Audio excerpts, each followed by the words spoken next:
नमस्कार। मेरा नाम राज गुप्ता है और आज हम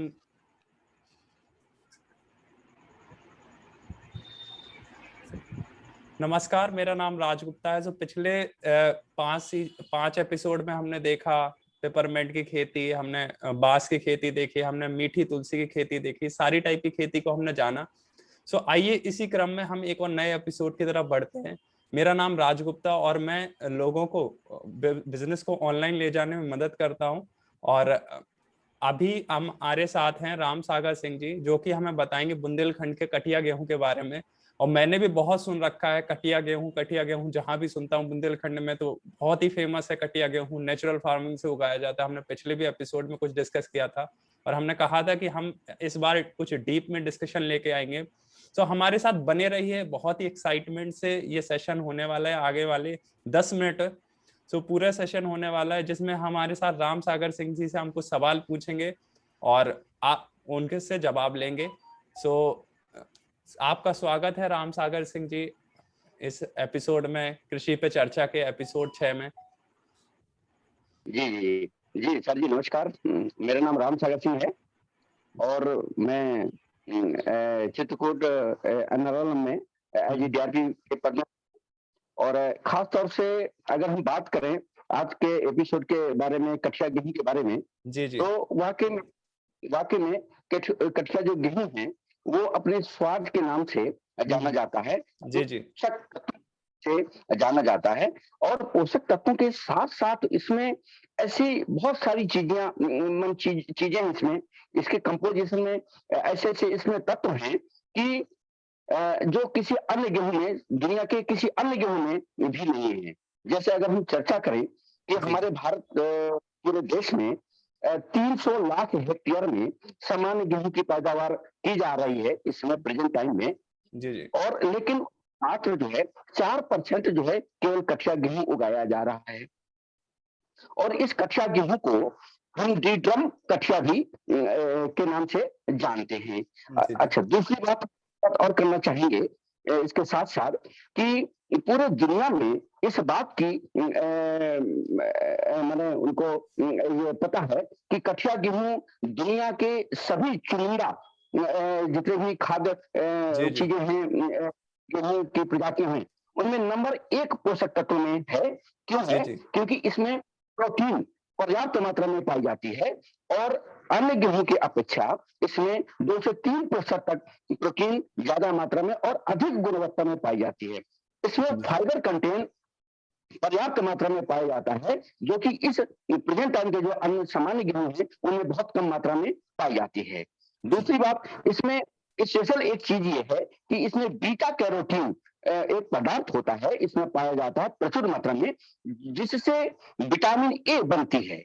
और इसीलिए लोग कहते हैं कि अगर कच्चा गेहूं का अगर आप प्रयोग करते हैं अपने खाने में, तो आंखों से संबंधित जो है वो रोग नहीं होते हैं। यही कारण था कि हमारे बहुत पुराने इतिहास में देख लीजिए, 100-100 साल के लोग होते थे, उनको चश्मा नहीं होता था, उनको आंखों से कोई प्रॉब्लम नहीं होती थी, बहुत कम रोग होते थे। और इसमें आयरन भी पर्याप्त मात्रा में होता है और जिंक भी सबसे बड़ी बात है, जिंक और मैग्नीज भी इसमें पाया जाता है। और एक अंतरराष्ट्रीय मांग का एक कारण और भी बहुत ज्यादा है कि इसमें ग्लूटन पदार्थ होता है, जो चिपचिपा पदार्थ होता है। इसलिए इससे उत्पाद जो है, इसके उत्पाद जो है, जैसे पास्ता है, अगर कच्चा गेहूं का अगर पास्ता है तो उत्तम किस्म का पास्ता माना जाता है। तो जी इसका जी, सूजी भी बहुत उत्तम क्वालिटी का होता है। इसमें फिर वो संभावनाएं खत्म हो जाती हैं कि अरे अगर आप नूडल खाते हैं या पास्ता खाते हैं तो इसमें पोषक तत्व तो नहीं है, क्योंकि ये कच्चा गेहूं का है तो पोषक का है। और इसमें नूडल्स भी बनाई जाती है, इससे सेवइयां भी बनाई जाती है और अंतरराष्ट्रीय बाजार में इसकी नंबर 1 में इसकी मांग है। और मैं इसके साथ जी साथ में एक बात और करूं कि इसमें एक ऐसी अनुवंशिक लक्षण होता है कि ये हजारों साल से अपने उस लक्षण को संजोए चला आ रहा है। क्या पोषक तत्वों को, क्या अपनी पैदावार को लेकर के। जैसे सामान्य गेहूं है, 3 साल अगर आप उनको बोते हैं तो चौथी साल उसकी जो पैदावार की जो क्षमता होती है, गुणवत्ता होती है पैदावार की, तो वो कम होने लगती है। ये हजारों साल से, यानी क्योंकि ये नेचुरल माना जा रहा है। जी, जी। और इसीलिए हमारा भारत देश जो है किसी चीज का मोहताज नहीं था। क्यों? जी, जी, कि बिल्कुल। इसमें रोग नहीं आते थे, पौष्टिकता नंबर 1 की होती थी। अगर उस टाइम का व्यक्ति अगर नमक रोटी भी खाता था, तो इसमें प्रोटीन था, इसमें फाइबर थे और इसमें जिंक है, हमारा मैग्नीज है, ग्लूटन है और पाचन के लिए नंबर 1 ये जो फाइबर की जो क्वालिटी होती है, वो भोज्य पदार्थ में जो फाइबर की क्वालिटी होती है नंबर 1 में हमारे कठिया में पाई जाती है। और मैं ये साथ-साथ आपको बताता चलूँ गुप्ता सर कि मैं आपको एक चीज़ और मैं बताता चलता हूँ कि हमारे भारत देश में उत्तर प्रदेश के बुंदेलखंड का जो एरिया है, उसमें अच्छी गुणवत्ता युक्त कच्चा गेहूँ पाया जाता है, क्योंकि जी, जी। आज भी वो असिंचित एरिया में उगाया जाता है। अगर इसको सिंचित एरिया में अगर उगा लेते हैं, तो इसमें कहीं न कहीं उर्वरकों का प्रयोग होने लगता है, तो जिससे उसकी गुणवत्ता जो है नष्ट होने लगती है और उसकी पैदावार तो थोड़ी-सी बढ़ जाती है, लेकिन उसकी गुणवत्ता में सवाल पैदा होने लगते जी, हैं। जी। वैसे हम बात करें पैदावार की क्षेत्रफल के हिसाब से, तो केवल 4% ही ये गेहूँ पूरे देश में बोया जा रहा है और ये गुजरात में भी बोया जाता है, हरियाणा में भी बोया जाता है और राजस्थान में भी बोया जाता है। राजस्थान में जो बोया जाता है वो लगभग कोटा में और उदयपुर के आस-पास बोया जाता है। गुजरात में सौराष्ट्र में बोया जाता है। उत्तर प्रदेश में बुंदेलखंड का एक जो टुकड़ा है, वो जी। उसमें काफ़ी मात्रा में जी, जी, बोया जाता बिल्कुल। है। लगता है हरियाणा के अब इस समय जो किसान कुछ जागरूक किसान हैं कि हम ऐसा करें अपने स्वाद और अपने खाद की तरफ चलें, तो वो लोग भी इस लक्ष्य को लेकर के उन लोगों ने भी शुरू किया हुआ है। जी। तो मैं इन सब के बारे में इसलिए डिटेल से मुझे मालूम है, मैं चूँकि बुंदेलखंड का रहने वाला हूँ और कठिया में भी मैंने बहुत काम किया हुआ है। कठिया गेहूँ अगर हम असिंचित एरिया में अगर उगाते हैं, तो इसकी थोड़ी-सी पैदावार कम हो जाती है। लगभग जो है 20 से 25 क्विंटल प्रति हेक्टेयर के हिसाब से होती है। अगर इसको अर्ध सिंचित में अगर हम करते हैं, तो 30 से 35 क्विंटल प्रति हेक्टेयर में इसकी उपज आ जाती है, अगर हम जी, अच्छी जी। तरह से करें तो। अगर हम सिंचित में करें, तीनों पानी देकर के करें, तो 45 से 50 क्विंटल प्रति हेक्टेयर में आ जाती है। लेकिन ये बहुत अच्छी तरह से अगर खेती करें तब ऐसा होता है। लेकिन हमारी कम पैदावार होने के कारण हमारे जो किसान भाई हैं, इसको बहुत कम जगह पे इसलिए करते हैं कि जहाँ पर असिंचित है, वहीं पर करते हैं, जहाँ पर उनका असिंचित है। लेकिन अब जागरूकता के हिसाब से जो अभी हम लोगों ने जागरूकता जो फैलाते हैं कि कम से कम हम ज़्यादा नहीं अपने खाने के लिए ही करें, ज़्यादा नहीं तो कुछ मात्रा में करें, तो इसका बाजार रेट जो सामान्य गेहूँ का जो बाजार रेट है, उस रेट से लगभग 20 से 30% जो है इसके अधिक मूल्य मिलने शुरू हो गए हैं। लेकिन कहीं-कहीं से 50% से भी ज़्यादा अधिक मूल्य इनको मिलना शुरू हो गया है और इसके कठिया की तो डिमांड मैं समझता हूँ पूरे देश में जो जागरूक लोग हैं उसकी पूरे देश में है। क्यों? इसकी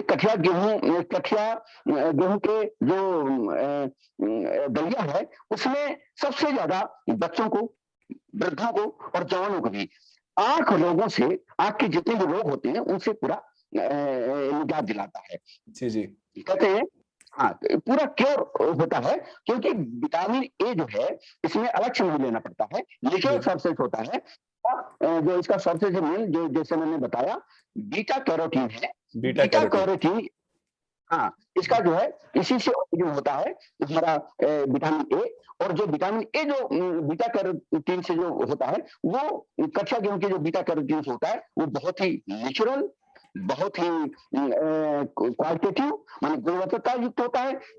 इस कारण से जो ज़्यादा इफ़ेक्टिव होता है हमारा, वो विटामिन ए बहुत इफ़ेक्टिव होता है और साथ-साथ इसका जो आयरन होता है तो आयरन कम मात्रा में होता है लेकिन अदर गेहूँ की वजह से बहुत अच्छा यानी एक पौष्टिक भोजन के बनाने के लिए, संतुलित आहार के लिए ये अगर हम गेहूँ के रूप में, आटे के रूप में अगर हम इसका लेते हैं, प्रयोग करते हैं कठिया गेहूँ को, तो सर्वोत्तम हमारा कठिया गेहूँ माना जाता है। जी, बिल्कुल।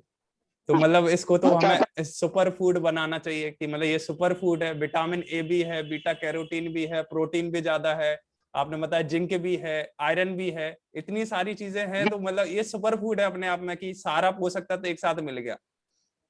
जी, जी, जी। जी। इसमें इसलिए सुपर फूड कहेंगे। साथ-साथ ये एक मतलब व्यापारिक स्तर से भी नंबर 1 में इसको लिया जा सकता है, क्योंकि इसमें ग्लूटेन होता है। इसके जो प्रोडक्ट होते हैं, जैसे पास्ता है, आजकल तो डिमांड है, पास्ता है, रवा है, नूडल्स हैं, सेवइयाँ हैं, इ इ इसको इसमें भी इसकी मतलब बनाई जा सकती हैं। इसलिए अच्छा। ये भी हाँ, इसलिए इसका मतलब व्यापारिक स्तर में भी इसका बहुत अच्छा महत्व है। जी, जी। सुपर फूड के साथ जी, जी, जी। मुझे तो लगता है कि मतलब जी, पहले समय में इसलिए लोगों को दिक्कत नहीं होती थी, ना प्रोटीन डेफिशिएंसी ना कुछ, क्योंकि हम लोग ऐसे टाइप के फूड खाते थे। लेकिन आज जगह-जगह पे प्रोटीन की डेफिशिएंसी सुनने में मिलती है, अलग आयरन की, ये सब चीज़ें। अगर इन चीज़ों को इस्तेमाल में लाएँ, जैसे कि हमारा ये कटिया गेहूँ हो गया और भी कई सारी चीज़ें हैं, तो शायद हमें लगता है कि ये बाहर के सप्लीमेंट ये सब चीज़ों की ज़रूरत पड़ेगी ही नहीं। नहीं, बिल्कुल सही बात है। और इसमें सबसे बड़ी बात है कि इसमें रोग प्रतिरोधक क्षमता भी बढ़ाने की कैपेसिटी नेचुरली रूप से बहुत ज़्यादा होती है। आज हम जिस महामारी से जूझ रहे हैं, अगर शायद हम पिछले टाइम में अगर होते और या हमें पर्याप्त रूप में अगर हम कच्चा गेहूँ अगर मिलता होता, तो हम हमारी जो इम्यूनिटी है, वो आज जो है बेहतर होती, आज की स्थिति से बेहतर होती। जी, जी, बिल्कुल। तो जी, जी। जैसे व्यापारिक स्तर पे इसको जैसे कोई स्टार्ट करना चाहे, कैसे शुरुआत कर सकता है इसमें, कटिया गेहूँ में? हाँ। कथिया गेहूँ में बहुत अच्छा कर सकते हैं। एक जो अभी पूरे देश में जो एफपीओ का फॉर्मेशन जो चल रहा है, जी, जी। तो एफपीओ के माध्यम से जो हमारे 300 मेंबर्स या 400 मेंबर्स, 500 मेंबर जो उसमें जुड़ जाते हैं, हम हुँ। उन मेंबर्स को चुनाव करते हैं कि जो पहले से वो कठिया का उत्पादन करते रहे हैं या करना चाहते हैं। तो उसमें थोड़ा-थोड़ा 1-1 बीघे या 2-2 बीघे कम से कम वो उत्पादन करें, उनकी ऐसी लिस्ट बनाएँ, उनको अच्छा मूल्य दिलाएँ और उनका वैल्यू एडिशन करके, दलिया बना के, नूडल्स बना के, रवा बना के, यानी और ऐसी चीज़ें वैल्यू एडिशन करके उनको अत्यधिक दाम उनको मिले, तो वो ज़्यादा से ज़्यादा हर वर्ष जो है इसकी खेती में बढ़ोतरी होती जाएगी और हमारा नेचुरल फूड जो है सब जगह हर जगह पहुंचा जाएगा और हमारे फार्मर्स को भी ज्यादा आमदनी होगी, क्योंकि इसमें लागत मैं आपको बताता चलूं, इसमें लागत कुछ भी नहीं होती है, बहुत कम होती है। इसमें कोई भी पेस्टिसाइड नहीं डालते हैं और इसमें कहीं से सीड खरीदने पूरा की जरूरत ऑर्गेनिक नहीं रहता होती है, है। ऑर्गेनिक नेचुरल एकदम। नेचुरल रहता है। एक एक पानी दे दीजिए, अच्छी फसल हो जाएगी। अगर एक भी पानी अगर नहीं मिलता है, तो वर्षा के पानी से ही, वर्षा आधारित खेती पद्धति सिस्टम से ही इसकी खेती की जा सकती है। यानी कहने का मतलब जैसे परंपरागत खेती हमारी होती थी और उसी को हमने कह दिया जीरो बजट खेती, उसको कह दिया। हुँ। तो वही बजट की खेती है हमारी, परंपरागत खेती है हमारी, लाखों साल से, हजारों साल से हम करते चले आए हैं और उसमें कुछ भी हम कभी भी सीड खरीदने की जरूरत नहीं पड़ती थी और बीज खरीदने की जरूरत नहीं पड़ती थी, पेस्टिसाइड की जरूरत नहीं पड़ती थी और हमें किसी भी तरह के रोग से मैंने ये नहीं रहता था कि इसमें किसी तरह का कोई रोग आएगा, क्योंकि ये निरोगी हमारी कठिया प्रजाति है। इसलिए हम इस एपिसोड में खास तौर से ये बताना चाहते हैं इसके एपिसोड के माध्यम से कि हमारे किसान भाई थोड़ा-थोड़ा स्टार्ट करके 1-1 बीघे में, 2-2 बीघे में स्टार्ट करके जो लोग पहले करते आए हैं या कर रहे हैं, एफपीओ के माध्यम से जुड़ करके अच्छे दाम में इसको बेचा जा सकता है और इसका वैल्यू एडिशन अगर कर दिया जाए एफपीओ के माध्यम से, तो बहुत दूर तक पहुँचाया जाएगा, क्योंकि एफपीओ एक ऐसा संसाधन, एक केंद्र है एज ए कंपनी एक्ट के अंतर कि वो उसकी बिक्री भी करवा देगा, वैल्यू एडिशन भी करवा देगा और ऑनलाइन भी जो इस समय चल रहा है, ऑनलाइन मार्केटिंग में नंबर 1 इस समय डिमांड आ रही है। जो चलन अभी जो आ रही है, इसमें भी किया जा सकता है। हमारे देश के जो किसान हैं, हमारे प्रदेश के किसान हैं, हमारे बुंदेलखंड के जो किसान हैं, वो उनकी स्थिति बेहतर हो जाएगी अगर वो पैदा करेंगे, पहले खुद खाएंगे, फिर इसके बाद में फिर वो बेचेंगे, तो हमारी स्थितियां जो है कठिया गेहूं की वजह से एक जी, जी। मतलब सुदृढ़ स्थिति, शारीरिक रूप से, मानसिक रूप से और आर्थिक रूप से भी सुदृढ़ होने की पूरी संभावनाएं हैं। जैसे कि पहले हमारे देश को कहा जाता था, अरे जी, ये जी। तो सोने की चिड़िया है। सोने की आज चिड़िया। भी जी, जी, जी, जी, जी, आज जी। भी होने में कोई दिक्कत नहीं है। जी, इसलिए जी। मैं एपिसोड के माध्यम से अपने किसान भाइयों को और जो और भी जागरूक लोग हैं उनको भी कि उनको उचित मिले, और अगर मार्केट में ये उत्पाद है तो उसको ज्यादा से ज्यादा यूज करने की कोशिश करें। चाहे उसके नूडल्स हो, चाहे वो उसका रवा हो, चाहे जो भी सेवियां हो, ये चीजें, पास्ता हो, अगर इसका उत्पाद है तो आप कर सकते हैं। इसमें किसी तरह का कोई नुकसान नहीं है, पूरी पौष्टिकता होती है। जी। जी। और तो किसी को कोई प्रश्न? जी। जी, जी, बिल्कुल। आपने इतनी सारी जानकारी दी कटिया गेहूँ की, मतलब मैं भी इतना नहीं जानता था। कटिया गेहूँ अच्छा है ये तो जानते थे, लेकिन इतने सारे मतलब माइक्रो न्यूट्रिएंट्स, इतने सारी चीजें मिल रही हैं कटिया गेहूँ में, प्लस फायदे भी, मतलब यहाँ तो ये देखिए सुख भी मिल रहा है, संपन्न भी मिल रहा है, हेल्थ भी मिल रही है, वेल्थ भी मिल रही है। तो कटिया गेहूँ जैसी चीजों को मतलब लोगों तक पहुंचाने की बहुत ज्यादा जरूरत है। सो मैं चाहूंगा कि आप हमारे बारे में, कि हमारे इस इनिशिएटिव के बारे में कुछ 2 शब्द बोलें। नहीं, नहीं, बिल्कुल, बिल्कुल।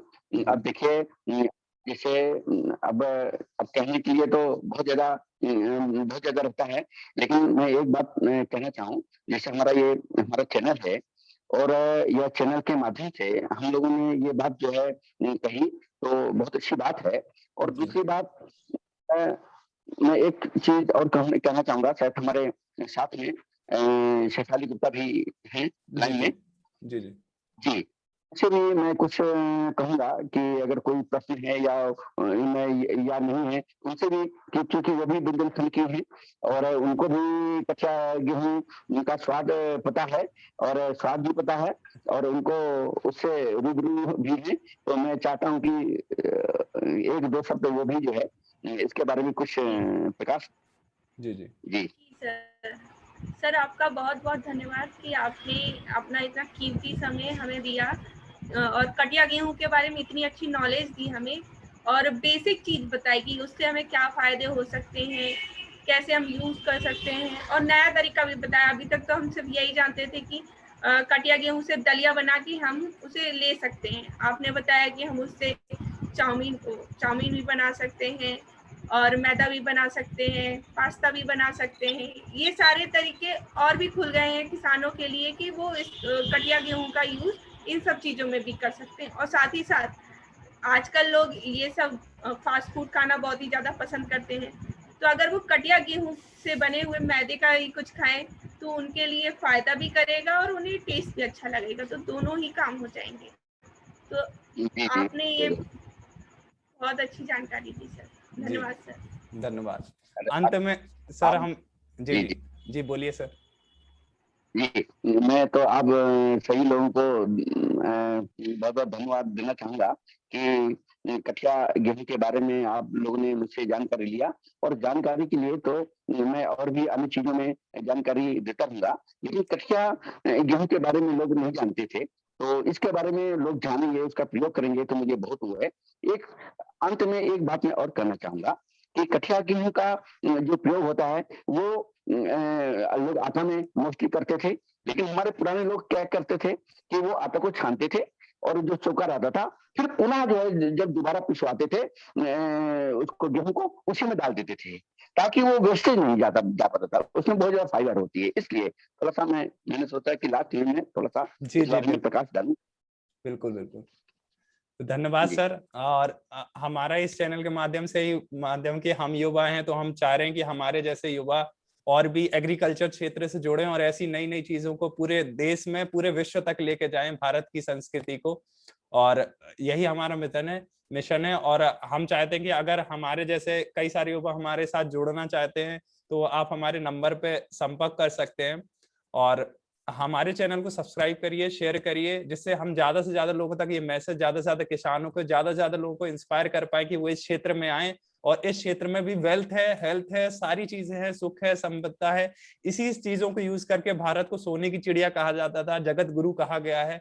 तो फिर से वही भारत को ला सकते हैं।